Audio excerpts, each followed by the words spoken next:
Hi, Virgo. I'm Anna. Welcome to Virgo. Virgo, Um, you have some pretty great cards, so let's jump right in. as always, take what resonates, softly release the rest, and don't forget to like and subscribe so you can stay connected with future messages. Now, let's see what love is revealing to you. There's someone living in the aftermath of walking away from you, and the weight of that choice is becoming unbearable in ways they didn't anticipate. They thought distance would bring relief. They convinced themselves leaving was necessary. They believed time apart would prove they made the right decision. Instead, every day without you has been lesson in what they actually lost. Every attempt to move forward has been reminder that forward doesn't feel right when it's away from you. Every moment of supposed freedom has felt like absence rather than liberation. And now they're sitting with something they can't ignore anymore. Not just missing you in passing, missing you in bone deep way that affects sleep and focus and peace. The kind of missing that makes every song about loss feel personal, that makes random objects trigger memories, that makes them realize they didn't just lose a person, they lost the person. In the specific frequency of February, where hearts get honest and pride starts crumbling under weight of genuine feeling, this person is approaching their breaking point. The missing is converting into movement. The regret is transforming into courage. The recognition that they need to try is overwhelming the fear that kept them away. Let me illuminate what's currently building in someone's consciousness around you. In the brutal classroom of consequence and regret, some people only understand value through loss. When you were present, they took you for granted. When you were available, they didn't prioritize you properly. When you were there, they didn't treat you like the gift you were. And now that you're gone, now they see with clarity that eluded them when clarity could have prevented the ending.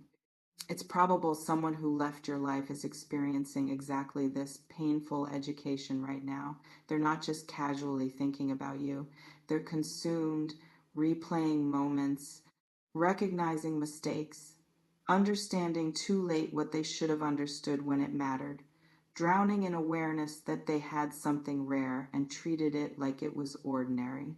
Watch for certain patterns in how people process this kind of regret.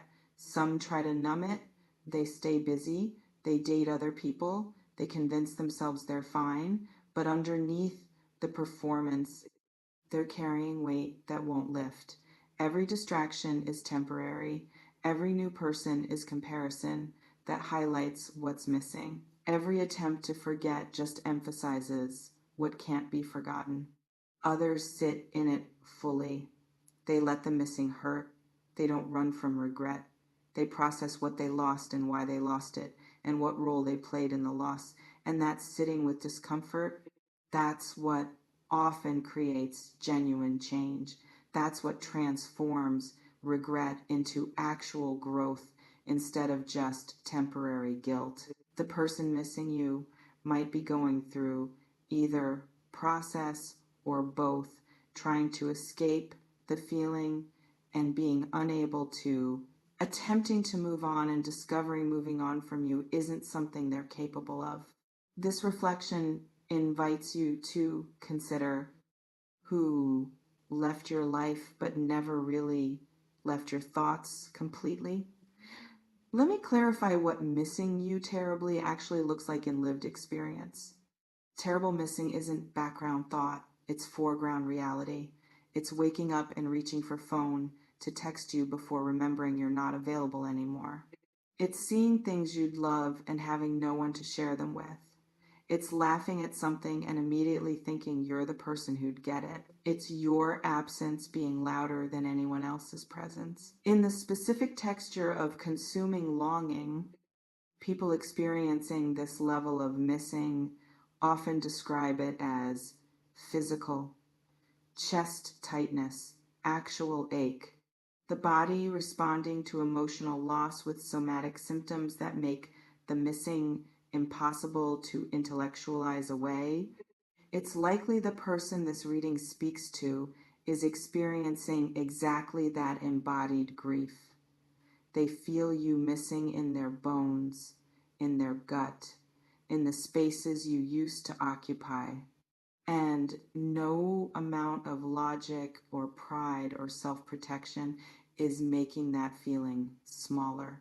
If anything, it's growing, intensifying, demanding they do something about it instead of just enduring it. Some people reach out when missing gets this intense. They can't hold it anymore. They break. They text or call or show up. They let the missing override the fear that kept them distant.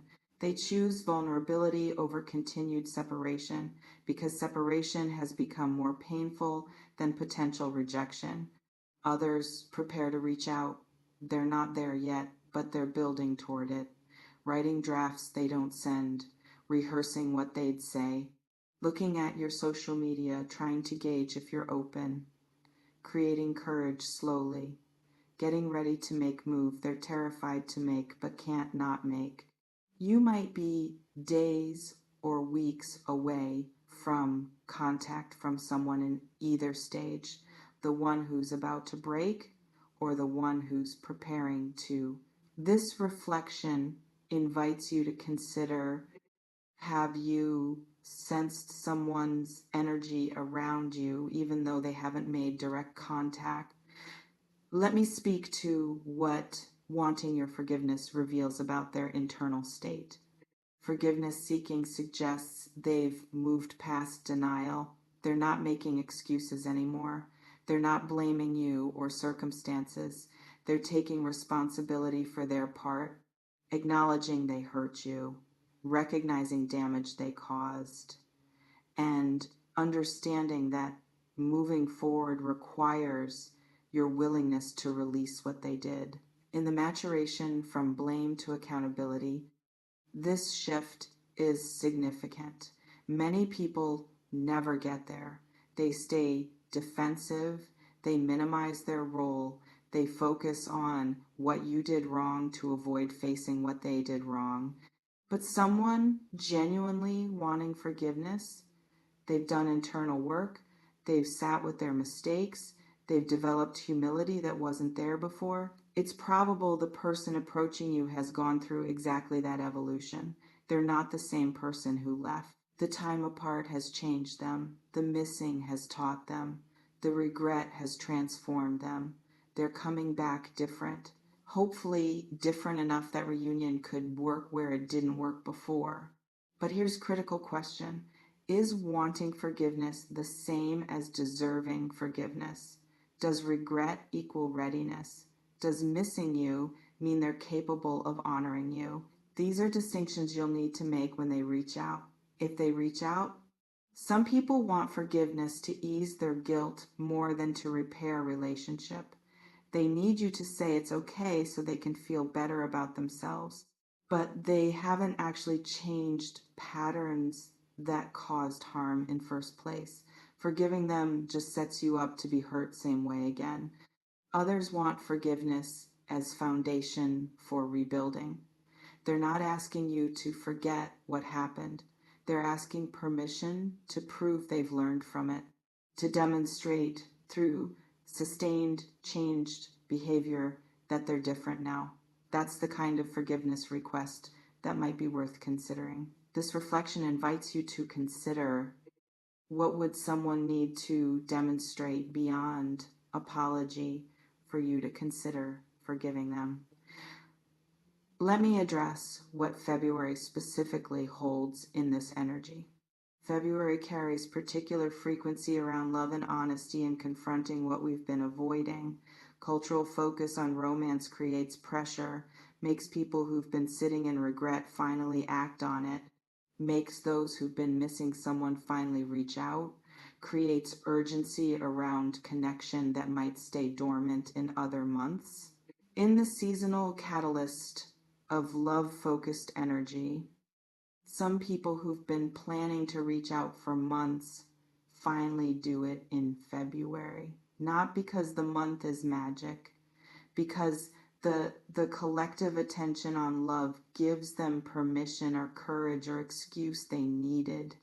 It's probable someone thinking about you is experiencing exactly that February push. They've been wanting to contact you but haven't.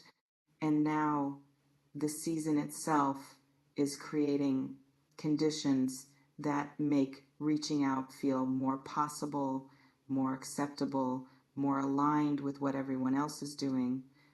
Watch for increased signs in coming days or weeks, their name appearing more, mutual friends mentioning them, dreams about them, the universe preparing you for potential contact by making them more present in your awareness even before they make themselves present directly.